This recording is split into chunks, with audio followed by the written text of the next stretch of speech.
Hi. Do you ever think that time is just getting away from you? That you wish you could steal it back? You're not sure where the time goes in a day or an hour or a week or year, even. That happens to me all the time. My name is Robin Reynolds. I am a systems engineer and a coach living in Albuquerque, New Mexico. And today I'm coming to you from my studio just to share a few ideas about how I take back time in my own life. Time has, for as long as I can remember, been a struggle and a challenge for me. And so the first realization that I had sounds very obvious and almost silly when I say it.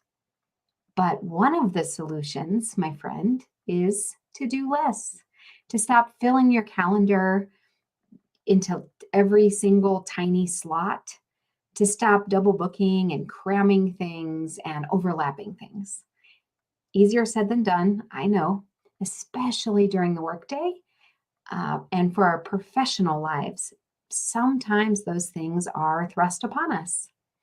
I still think we can crank that back a little bit. And definitely in our personal lives, where we have full control and autonomy over the choices that we make, we can probably cut back a little bit. That said, if you've already done that or you don't want to stop doing all the fabulous things you're doing, then I have some other ideas for you. First, in order to really take back your time and your calendar and feel in control of it, we need to understand where we spend our time. So, there are a lot of different phrases for this. I think of it as a time diary. Essentially, it is a process of taking out an honest, hard, factual, data-based look at where your time goes in a day. Often, just logging this in a notebook or recording it somehow can be very, very illuminating. And you may find out where you have some slow seeping leaks that may not be noticeable when you just think about it or try to figure out where your time's going because they're tiny. Each one on its own may not seem significant, but if you look over an hour or a day or a week or a month, perhaps added up and aggregated, they are something that you could reclaim. So, doing a real audit of your time and then making some different decisions, some different prioritizations based on the results of that is a really, really good way to start. Another thing that might come out of that time diary or time audit is you may realize you need to set some different expectations or boundaries with others in your life. So maybe family members, even kids, husbands, wives, coworkers, whatever it is.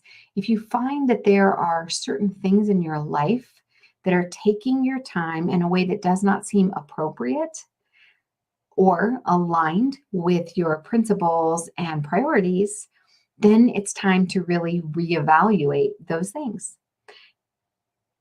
You may also need to set some different expectations with your damn self. That is probably one of the culprits. I know I personally um, tend to do this. I make decisions that I think are aligned with my needs, my wants, my desires. And then when I really take a look at how I'm spending my time, sometimes there are weaknesses or opportunities for improvement. One of those areas for most of us, I suspect, is around electronics and social media or communication. So that would include how much time do we spend on email, uh, browsing social media, and even reading through the notifications from all of these things. And one of the biggies for a lot of people is television or YouTube, things like that, watching things. None of these things, of course, on their own are bad. But if they're taking more time than you think appropriate in your life, then it might be time to set some different expectations there. This brings me to one of the biggest tools that we have for controlling our time, and that is planning. Now, that might sound counterintuitive to you because for some people, planning too much or over planning can feel like we are now slaves to the clock or a to do list or our calendar. But if you do it right in a way that is balanced, that doesn't do it in too heavy handed of a way, but that sets guardrails and some structure in your life, you can actually regain a ton of free time, discretionary time, if you set plans in your life on a daily basis that are reasonable, that you can implement, that allow you to get the important things done so that you can then make different decisions with your free time. We all have things that we either don't want to do, don't like to do, that are we're just responsible for in the world. The trick is handling those things or minimizing those things if possible, so that the rest of our time is time that we can choose to spend in a way that aligns with what we really want in the world. So, one of the things that I find sometimes for clients that steals more time than they realize is the objects and possessions that we have in our lives. Of course, we want to take good care of the things that we spend good hard-earned money on. But if you do your time diary or your audit and you notice that a very large portion of your time is being allocated to taking care of possessions and objects, then that might be time to think through, are you really using all of those objects? And that includes vehicles, cars, all of the things inside of your home, clothing. There's a certain level of care and maintenance that makes sense for the objects in our lives. Somewhere is a line for each and every one of us where that amount of maintenance and task based things in order to maintain the life of these objects doesn't make sense. That could vary person by person, but taking a look at it honestly is the first step for you to decide for yourself what makes sense. And just moving on to other ways to steal back time, you could delegate tasks. If your time is more valuable than money, you may consider paying someone to do certain tasks.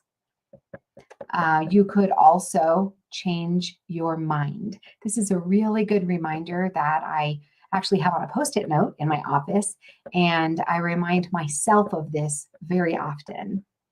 If you are reading a book, pursuing a friendship or some relationship in your life, if you are watching a movie, pursuing a hobby, all the things that we do in life that are choices on our part, if you're doing those things and it becomes clear to you that you're not enjoying that activity or that the book isn't good, for instance, this is a reminder that just because you decided to do something does not mean you have to follow it through to its very end, particularly if it's a long commitment or something that takes up a lot of your time. I know it's a fine line. I'm also stubborn. I don't like to quit things because I want to feel like I've fully committed and given things their fair chance.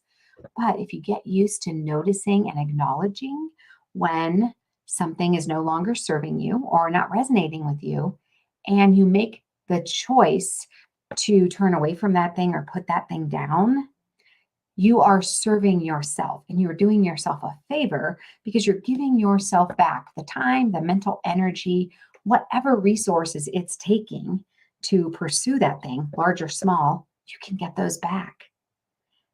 So I love, love, love that approach. And then the last couple of things I want to say are just a little more ethereal. What I have learned is that the less I fight time,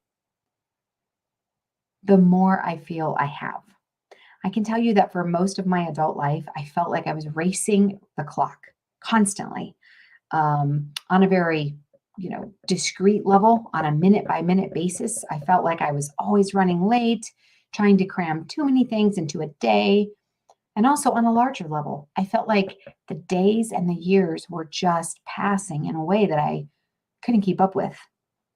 And so a few years ago, it's been a while now, I actually made a decision to stop pushing against time in that way, to accept the fact that this is the flow of my life, this is the flow of a day.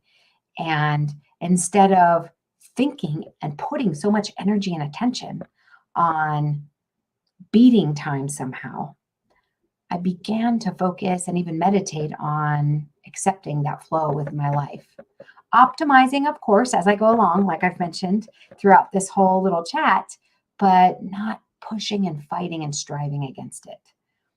The other sort of counterintuitive remark I have is often when I slow down, stop rushing, stop running from thing to thing, stop grabbing all of my things as I run out the door, just hoping I catch every light green. When I slow down, when I plan, when I allow enough time for things, time seems to slow down a bit and time seems to support me in all of these activities. So hope that this has helped. I know some of these are, approaches that you may have taken, but I just wanted to drop by and remind both of us on this Sunday evening as our work week begins tomorrow. Let's take a deep breath and let's be in control of our calendars and our time. If you are not 100% clear on what your goals, desires, dreams, all of that, your vision for your life is, then I would invite you to my free 5-day creative challenge. We are very simply writing for 5 days. I send you prompts, you write or paint, do something creative, anything creative, in a very free flowing way, very few expectations, except you set aside some time for yourself to be introspective, to think through what you're doing in your life, how you're planning things, what you really want, and even allow your subconscious to rise to the top and tell you some messages that perhaps you have been ignoring or not hearing in the hustle and bustle of the everyday busy adult lives that we live. So, my challenge can be found at my website. I will pop the link up right down there at the bottom. My website is robin-reynolds.com. So you can head there. There's a section there for the challenge. And I have a lot of other resources there too. I would love for you to join me. And I want to thank you so much for dropping by today. Have a great week.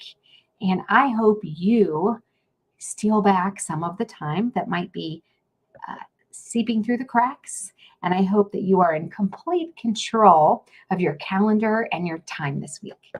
Bye-bye. See you next time.